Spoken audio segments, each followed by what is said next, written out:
Mirdita. Së pari, dua të denoncoj me forcën më të madhe mashtrimin, censurën dhe manipulimin që mafja e fjalës së lire kontrolluar nga qeveria totalisht i bëri raportit më të rëndësishëm të Bashkimit Evropian për Shqipërinë.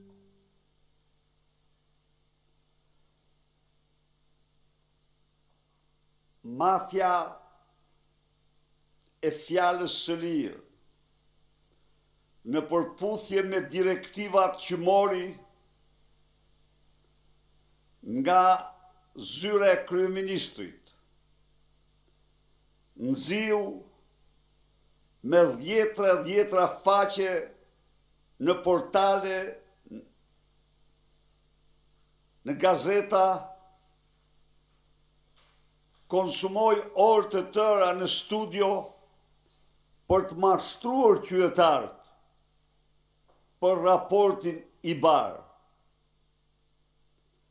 Ajo kreu këtë akt të shëmtuar pasi censuroi totalisht raportin e Komisionit Jashtëm të Parlamentit Evropian. Është pikërisht ky qëndrim që te i kalon çdo lloj kufiri, ai që më detyron sot në emër të transparencës të paraqes shqiptarëve të vërtetat e raportit i bar 21 maj, ashtu siç janë miratuar, dhe të shpreh falënderim për të gjithë ata të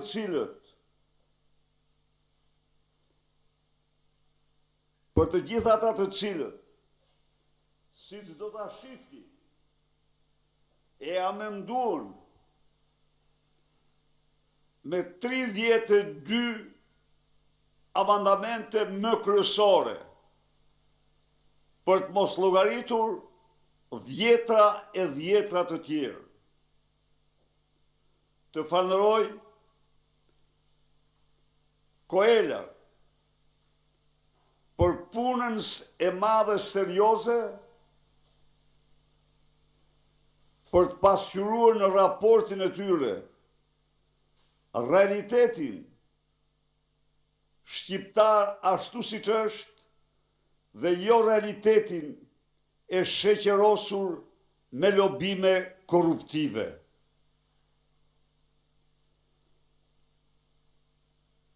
Unë mund të them se raporti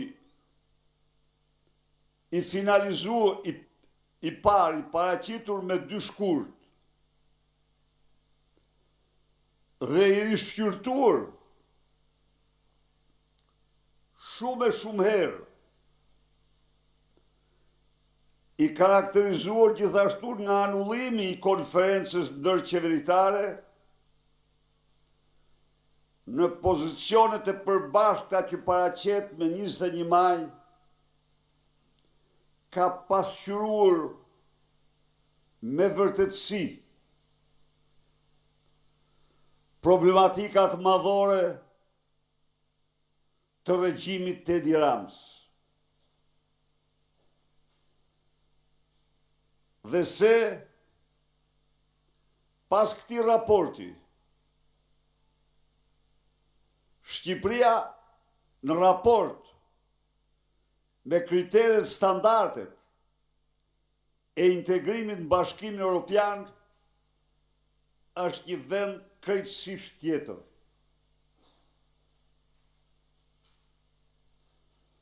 Është fatkeqësi e madhe kur mediat në vend që të mbajnë anën e qytetarëve, anën e vendit tyre dhe interesave jetike të vendit tyre dhe qytetarëve tyre, mbajnë anën e kreut të Meduzës, organizatës ti kriminale, duke mashtruar qytetarët për këtë raport. Tani, pikërisht për këtë qëllim, është paraqitur këtu në këtë tabelë.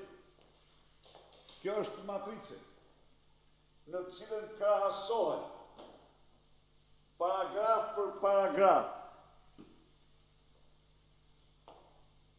Krahasohen paragraf për paragraf. Raporti, si që ishte, si që paraqit nga komisioni në shkurt të 2026-ës, në raportin si që miratue nga Koela në maj, me 21 maj të vitit 2026 dhe që dërguë Koreper Këshillit të Ambasadorëve. Një punë jashtëzakonisht serioze. Si të shifni,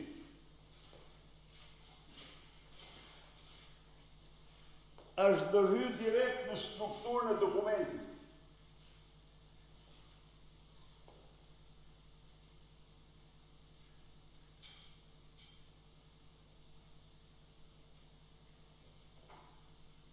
Nga faqja 1 deri në faqen 5, renditeshin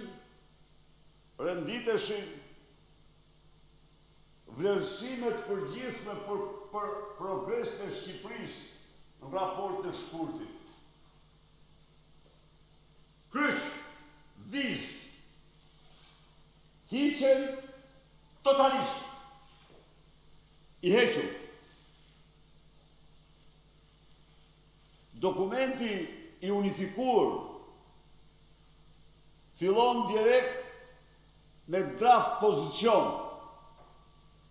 Seksioni hyrjes i laleve dhe luleve hidhet në kosh. Çfarë është ky sinjal diplomatik? Shumë i fuqishëm. Eliminohet tërësisht narrativa e progresit të Shqipërisë. E kuptoni apo jo? Tre faqet mbushura me këtë narrativ. Dhe kalohet direkt në kërkesat ndaj standardeve. Pra, ky është një shërbim i madh. Imagjinoni ju po t'ishin ato se çdo bënin mediat e qeverisë duke manipuluar dhe mashtruar shqiptarët. Asnjë fjalë.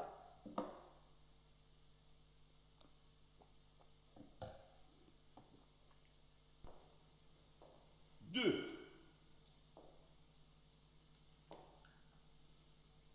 Zgjedhjen bashkiake.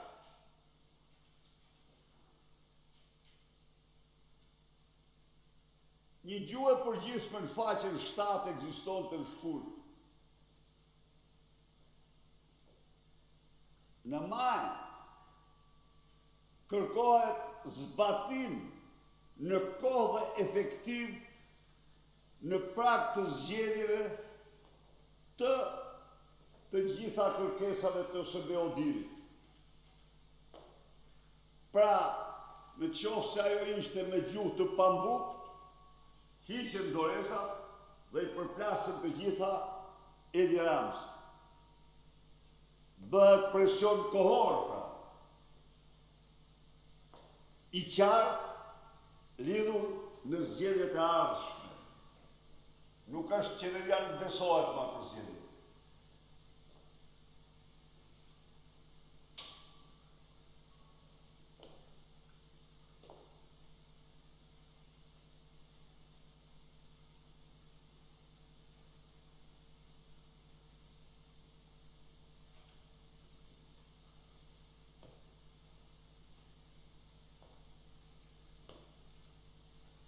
3. Kapital. Ndryshimi kapital.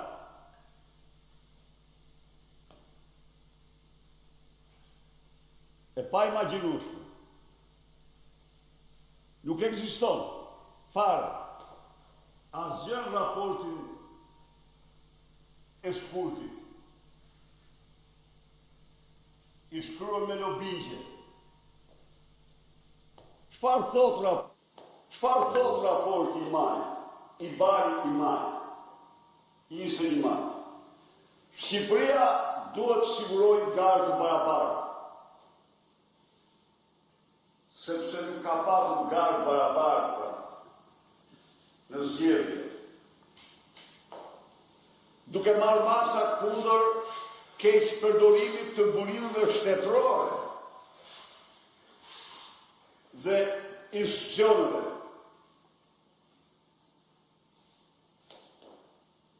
E thot raporti, nuk ishte një fjalë, e shtuar. Duke marrë masa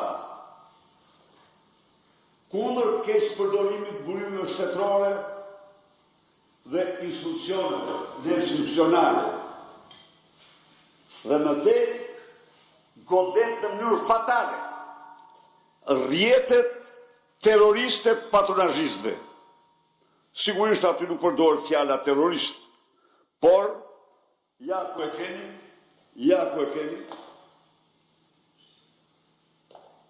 ndikimin e rrjeteve të patronazhimit.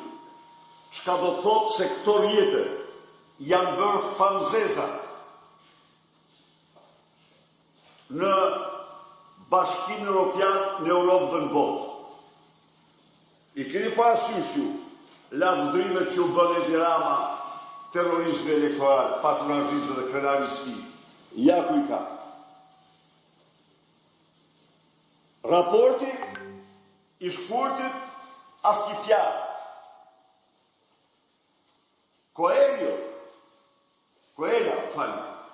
Erdhi në fact-finding mission në Shqipëri. Ai vjen periodikisht, është vërtet apo. Nuk është se nuk mund të them se ky ishte nis me opozicë ardhi aty. Jo. Erdhi i pa gjëra në vend dhe shtoi pra antifarsën elektorale, masat antifars. Dhe kjo është herë e parë që Bashkimi Evropian emron rrjetet patronazhimit. Kritik e drejt për drejt ndaj Edi Ramës dhe qeverisë së tij dhe terroristëve elektoral antar të këtyre rrjeteve.